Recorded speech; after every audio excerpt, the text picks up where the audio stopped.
Academia de Trading MoleFX, que día a día, semana a semana, se da el gusto, así es, me doy el gusto de estar con ustedes compartiendo información de lo que se espera, en este caso, con el plan de trading semanal. Para aquellos que no me conocen, el otro día me hacían algunas preguntas de mis inicios. Bueno, comencé en el mundo del trading en el año 2001 y después de varios cursos, seminarios y algunos que otros libros, mucha lectura y más golpes todavía.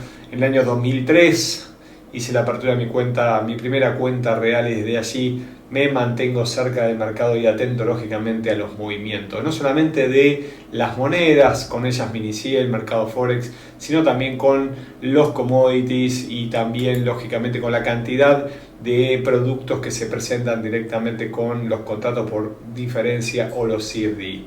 Estamos observando ahora la pantalla donde algunas imágenes, entiendo, son las más relevantes para citar lo que está sucediendo hoy. Una jornada que está cerrado Wall Street debido lógicamente al festivo del Día de los Presidentes, la cual obviamente que nos está mostrando algunos movimientos bastante lentos, tranquilos en los mercados. Se observa un movimiento de precio en las monedas, en algunos commodities y también en algunos de los contratos por diferencia. ¿Qué sucede el lunes? Se celebra el festivo del Día de los Presidentes y con un festivo tan relevante y con Wall Street cerrado, baja mucho el volumen y atento a algún movimiento volátil, aunque suele suceder que quede tranquilo los mercados. ¿Qué pasó la semana pasada? Bueno, los índices americanos terminaron con índice mixto, mientras que el Dow Jones cedió un 0,13, el Standard & Poor's 500 cayó un 0,28 y el Nasdaq terminó subiendo 0,59. ¿Qué se espera esta semana? Bueno, cerquita, y ahora vamos a ver con las citas del calendario económico. Tendremos cita desde Australia, la Reserva del Banco de Australia va a comunicar lo que se espera, suba los tipos de interés. Y sin lugar a duda el miércoles con las metas del Federal Open Markets Committee, la Comisión de Mercados Abiertos de la Reserva Federal, donde están todos los inversores y los mercados atentos porque se está manifestando un endurecimiento monetario mucho más agresivo de lo esperado. Un poco más abajo estamos viendo la imagen del presidente de los Estados Unidos, ya que en el día de hoy anunció una fuerte ayuda a Ucrania en esta situación actual. Esto lógicamente en un contexto bélico y con ciertas tensiones con China nos marcan nuevos focos a tener en cuenta para posibles movimientos en los mercados. No podemos dejar de lado lo que pasó con el índice de precios al consumidor, como también el índice de precios a la producción en los Estados Unidos, que se conocieron durante la semana pasada, y eso junto con la solidez del mercado laboral que viene mostrando los Estados Unidos, pareciera que los analistas están viendo claramente a una economía americana mucho más fuerte de lo que se esperaba, y esto anticipa nuevas subas y un régimen de incremento de tipos de interés de la Reserva Federal de aquí en adelante, lo cual esto implica y está impactando en los mercados. Así es como estamos repasando qué es lo que están moviendo los mercados. No podemos dejar de estar atentos a esta situación entre Estados Unidos y China, países que han intentado acercar sus posturas, sobre todo en una reunión en Alemania este fin de semana. Lo cierto es que la brecha todavía se mantiene abierta, hay algunos focos de tensión. Lógicamente esto es más que tenido que encerca en un contexto actual y lógicamente con dos potencias y con todo lo que implica un posible conflicto con ellos. En otros mercados estamos viendo el petróleo subir un poquito en el día lunes luego de la caída, el West Texas está muy cerca de los $77 y el Brent avanza por encima de los 83. Vemos a un euro depreciarse y una onza de oro recuperar posiciones, cotizando, como habíamos mencionado, la zona de 1850 luego de rebotar en 1820. Quedo atento a sus preguntas y comentarios antes de meternos en el calendario económico, así que les recuerdo que tienen directamente la opción del chat las cuales lógicamente sigo y quedo atento para que me acerquen sus comentarios. Voy compartiendo en este momento el calendario económico de esta jornada lunes, la cual, como les decía, es festiva tanto en Canadá como en los Estados Unidos, por lo cual trae una menor cantidad de volumen asociado. Puede haber alguna disparada volátil, pero en realidad no debería haber mucho movimiento en el día de hoy, por lo cual estamos a la espera de una jornada relativamente tranquila y con bajo volumen operado. Dicho lo anterior, y ya con foco al día de mañana martes, tendremos varios datos de relevancia que comienzan en la eurozona. Tendremos el PMI de manufacturas y servicios en Francia, en Alemania, también de la eurozona y también de Reino Unido. Así que entre las 3:15 y 4:30 hora del este, hora de Nueva York, tendremos datos de actividad de manufactura y servicios, de la actividad económica de los países de la eurozona y también del Reino Unido. También se conocerá el índice SIU de Alemania, de sentimiento económico, que impacta fuertemente el euro y lo ha hecho en el pasado, por lo cual tendremos movimientos o causas de posibles movimientos importantes luego de bajo volumen de inicio de semana en los mercados europeos. Siendo los mercados americanos, conoceremos la inflación en Canadá, atentos a los que operan el UNI, el dólar canadiense, porque seguramente vean movimiento a las 8:30 am. Un poquito más tarde, 1:15 más tarde, sí conoceremos el PMI de servicios y de manufactura en Estados Unidos, por lo cual será una jornada de actividad económica a partir de la comunicación de los resultados. Completan estos informes, o por lo menos los que entendemos de importancia, desde Nueva Zelanda, la tasa de decisión del Banco de Nueva Zelanda, que se espera suba medio punto a las 8 p.m. luego de la comunicación del Banco de Australia del día lunes.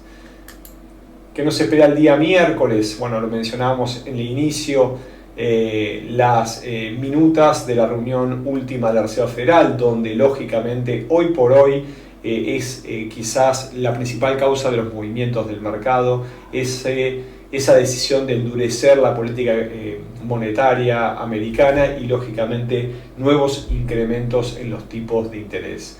Previamente conoceremos el informe IFO desde la eurozona, el informe IFO de clima de negocios en Alemania, un dato que ha impactado fuertemente el euro, también el DAX en el pasado, ha caído, ya es un impacto medio, sin embargo lo vamos a mencionar en jornadas donde se va a iniciar la reunión del G20 el primer día durante el día miércoles.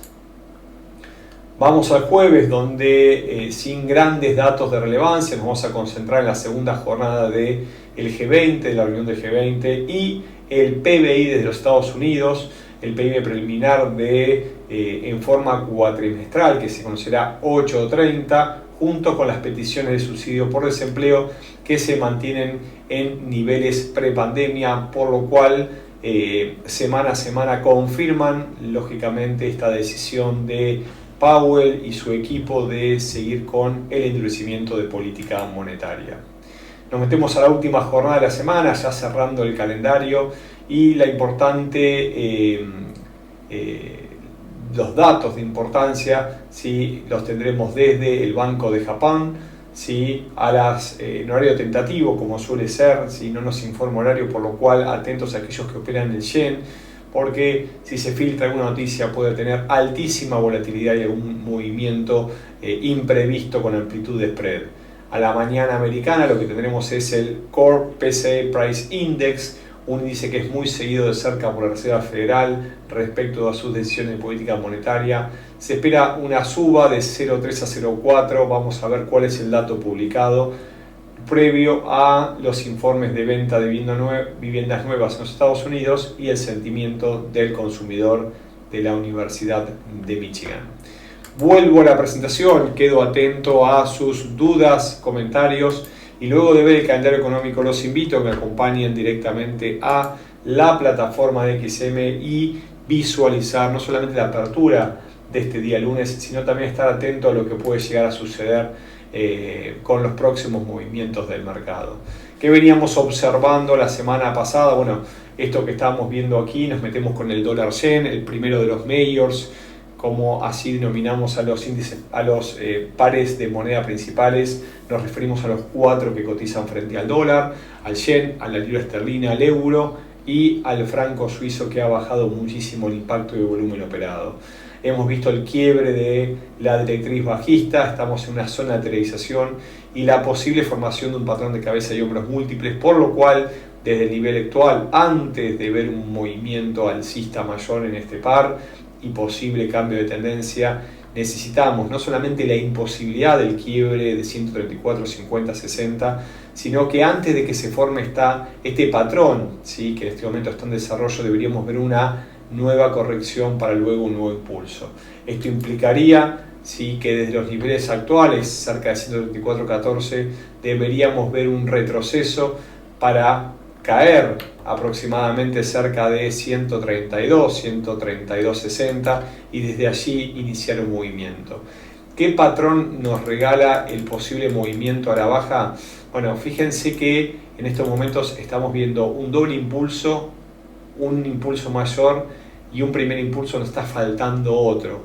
Fíjense que ese patrón de cambio de tendencia en gráficos mayores en semana, ¿sí?, nos está mostrando un patrón similar en gráficos de 4 horas que debería argumentar un posible movimiento bajista de los niveles actuales. Tenemos doble intento, un intento mayor que vendría a ser la cabeza, un primer intento y en este momento deberíamos ver el segundo intento para observar una corrección. ¿De qué momento y hacia dónde lo estamos diciendo? ¿De qué profundidad debería tener este recorrido? Similar a la altura de ese patrón. Podríamos ir hasta 132.80, 132.90 de los niveles actuales. ¿Qué tiene que quebrar previamente? Lógicamente 133.90. Lo tocó en las últimas horas en 3 oportunidades. Desde allí rebotó y lo que nos marca claramente una fuerte sección o nivel de soporte. Por debajo de 133.90 nos vamos a 133.60, 133.20 y 132.80, donde estaría el objetivo en el corto plazo. Desde los niveles cercanos a 132.60 deberíamos ver un nuevo impulso alcista y lógicamente estaríamos más que atentos en el quiebre de 134.60 y 135, porque en caso de ser vulnerados, lógicamente el dólar yen se vuelve a poner en dirección alcista y esto lógicamente está acompañado desde el punto de vista de las explicaciones fundamentales. Es el dólar que se está fortaleciendo, el yen lógicamente, y con la política del Banco de Japón de mantener históricamente niveles cercanos a ceros, incrementa la brecha a favor de posicionarse lógicamente con una economía y con intereses que lógicamente paga los Estados Unidos, por lo cual vuelve a aparecer el carry trade, aquellos que toman decisiones en monedas. Desde el dólar yen nos vamos a la libra, porque la libra esterlina, algo similar a lo que veíamos en el dólar yen, también nos viene regalando. También es un patrón en gráficos semanales y en este caso es alcista, por lo cual acá se disociaría el comportamiento del dólar en los mercados. ¿Qué significa? Que en el par dólar-yen sería el dólar el que suba o el yen que se debilite. En este caso estamos en una zona de fuerte soporte y desde acá estaríamos esperando una recuperación de la libra con un nuevo impulso alcista. Fíjense la cabeza, los dos hombros previos, un primer hombro y hay un segundo hombro que está formando, y si nos vamos a gráficos de 4 horas tenemos el primer intento y acaba de darnos el segundo intento. ¿Dónde abandonamos este escenario posiblemente alcista de los precios actuales? Por debajo de 1.1930. En caso que nos quiebre 1.1930, abandonaríamos este escenario alcista mayor.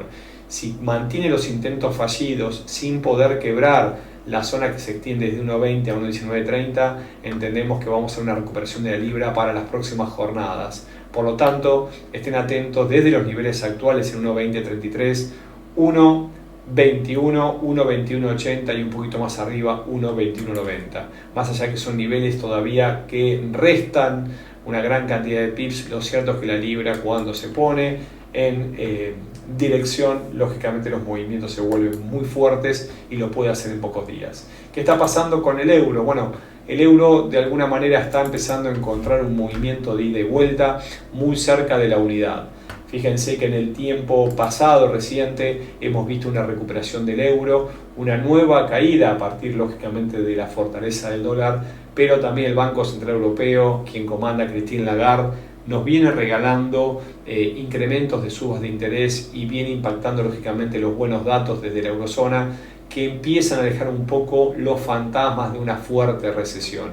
Más allá que la guerra actual entre Ucrania y Rusia viene impactando lógicamente las economías europeas, lo cierto es que el euro tomó aire, recuperó posiciones y parece ser que quiere alejarse de la unidad.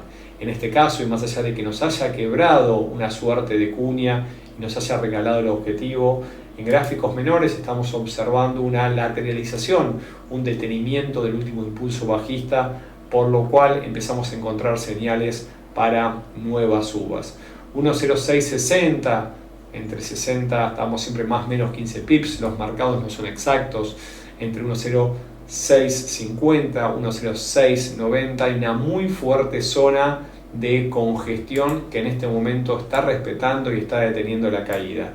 Si luego de formar nuevos mínimos empieza a formar mínimos ascendentes, o sea que las nuevas caídas no perforan las anteriores, podría empezar a revertir el movimiento y si quiebra la zona de 1.08 podríamos ahí sí ver extensiones del recorrido y por qué no vuelva hasta la zona de 1.10. Lo cierto es que está el euro lateral y las zonas a tener en cuenta sí, son los mínimos de la semana pasada, 1.0590, 1.06, y el primer nivel de resistencia estará muy cerca de la zona de 1.07.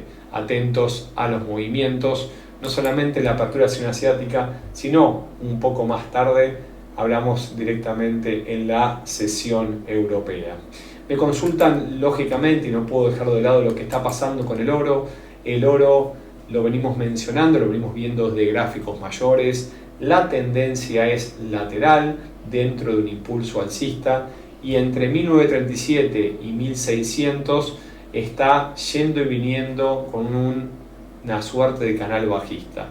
La semana pasada dijimos que la zona de 1815, 1820 es muy fuerte nivel de soporte, lo respetó nuevamente, no porque nos haya hecho caso a nosotros, sino porque somos fervientes creyentes de que el mercado tiene memoria y una zona que ha sido fuerte nivel respetado en el pasado tiene memoria y vuelve a ser respetada. Fíjense una particularidad de la vela de la semana pasada en semanas. El oro cayó, pero recuperó la mitad de los puntos recorridos entre máximo y mínimo.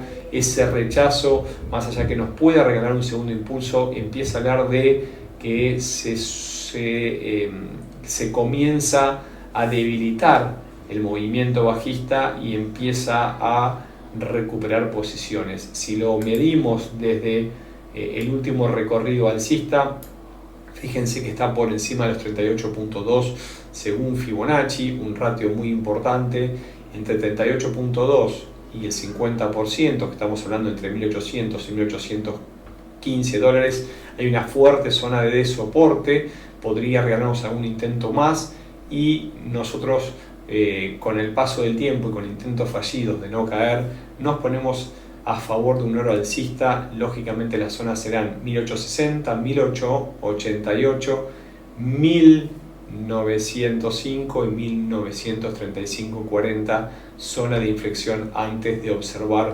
nuevos impulsos en dirección alcista. Vamos a ver qué está pasando un poco con los índices. Hablamos la semana pasada del Nasdaq. ¿Por qué el Nasdaq? Porque el Nasdaq se viene comportando en una suerte de lateralización y más allá que terminó finalmente una jornada semanal alcista, lo cierto es que en los últimos días de la semana cayó como el resto de los índices. Salvó la semana, sin embargo las dos fuertes velas de la semana previa hicieron que sopese el ida y vuelta en uno de los principales índices americanos. Como hacíamos mención, se quebró la directriz bajista de máximos descendentes, nos regala un doble suelo claramente conformado por debajo de 12.200, ahí sí empezamos a incrementar probabilidades bajistas. Sin embargo, entendemos que estamos en una zona de rebote y posible movimiento en dirección alcista. ¿Qué debería hacer? Y desde los niveles actuales debería atacar la zona de 12.770, 12.800 y en caso de vulnerar tenemos unos 500, 600 puntos básicos hasta el objetivo, ¿sí?, primario. Luego le va a seguir la zona de los 13.500 que puede atacar en el corto plazo, donde detuvo la caída, comenzó a lateralizar y empieza a mostrar signos de fortaleza. Pocas dudas, pocas preguntas, lo estoy siguiendo de cerca directamente. No sé si no soy claro en lo que estoy mencionando, o quizás si le genero un montón de dudas y no me entienda nada. Les pido por favor me vayan confirmando si lo que estoy en este momento tratando de compartir con ustedes es claro, y lógicamente quedo atento a cualquier duda. Vamos a las criptos, y para hablar de las criptos suelo irme directamente al Bitcoin. ¿Por qué el Bitcoin? Porque lógicamente es el más fuerte, o la cripto más fuerte, y es lógicamente el seguidor, mejor dicho, es el que es seguido por el resto de los mercados criptos, ¿no? Y en este caso suelo hacer siempre este reparo. Soy de las personas que entienden que el blockchain es una tecnología que ha venido para quedarse. Sin embargo, va a haber muchas criptos que desaparezcan, y lógicamente algunas nuevas criptos van a aparecer. Todavía es un mercado muy nuevo, muy reciente, muy reticente a las legislaciones, a la seguridad. Por lo tanto, esa ferviente e incremental visión de una gran cantidad de personas de el ascenso ininterrumpido del precio de las criptos parece ser que se detuvo en los últimos meses. Cayó fuertemente, y eso lo vemos claramente con el Bitcoin, que luego de haber llegado hasta zonas cercanas a 70.000 se vino abajo, y muchos veían como zona de parada los 10.000, 12.000 dólares. Sin embargo, nos vienen mostrando en los últimos meses un movimiento lateral entre aproximadamente 15.900 y 25.000 dólares. Este patrón de un primer intento, un segundo intento y un tercer intento se denomina hombro, cabeza, hombros. Lo venimos siguiendo desde hace muchas semanas. Pueden visualizar nuestra visión, lógicamente, en nuestro canal con videos previos. ¿Y por qué decimos esto? Porque nosotros vamos muy de cerca con las probabilidades, no con el juego ni con la suerte. Y las probabilidades, que cada vez se asemejan más a las criptos, que van tomando más volumen y lógicamente existencia e historia, nos está mostrando un patrón, claramente información de un hombro, cabeza, hombro invertido. Y la zona de los 25.000 dólares, 25.500, es un punto clave desde el cual podría ir nuevamente a visitar a los niveles cercanos a los 32.900, 33.000 dólares. Claro está, esto implica lógicamente un movimiento psicológico de masas. Esto implica lógicamente que requiere, luego de estar tanta cantidad de semanas en este ratio, romper, confirmar e iniciar un nuevo recorrido. Por debajo de los 21.500, lógicamente todavía puede hacer un nuevo impulso hasta los 18.400. Las probabilidades, el paso del tiempo, nuestros estudios y los patrones hoy nos ubican con un Bitcoin que tiene más probabilidades de quebrar 25.000 que de caer. Vuelvo a la presentación, voy compartiendo lógicamente los datos de contacto. Quedo atento a cualquier pregunta que me quieran acercar, y como siempre los animo a acercar y visitar nuestra página, también nuestro canal de YouTube, como lógicamente contactarnos, bien sea por Skype. Estamos con nuestros alumnos y con nuestros colegas en nuestro usuario MoleFX Management. Estamos directamente en Facebook con MoleFX, en Instagram también aquellos que nos quieran seguir, y lógicamente está nuestra página, nuestro correo electrónico info@molefx.com. Si no hay más dudas, les deseo a todos ustedes una muy buena semana de trading. Atentos al Banco de Australia, al Banco de Nueva Zelanda, también lógicamente a las minutas de la Reserva Federal. Vamos a ver qué es lo que mueve los mercados, no solamente de las citas del calendario económico, sino también lógicamente lo que pueda suceder con las minutas de la Federal Open Markets Committee de la Reserva Federal el día miércoles. Un muy fuerte abrazo, estamos en contacto, nos vemos mañana martes.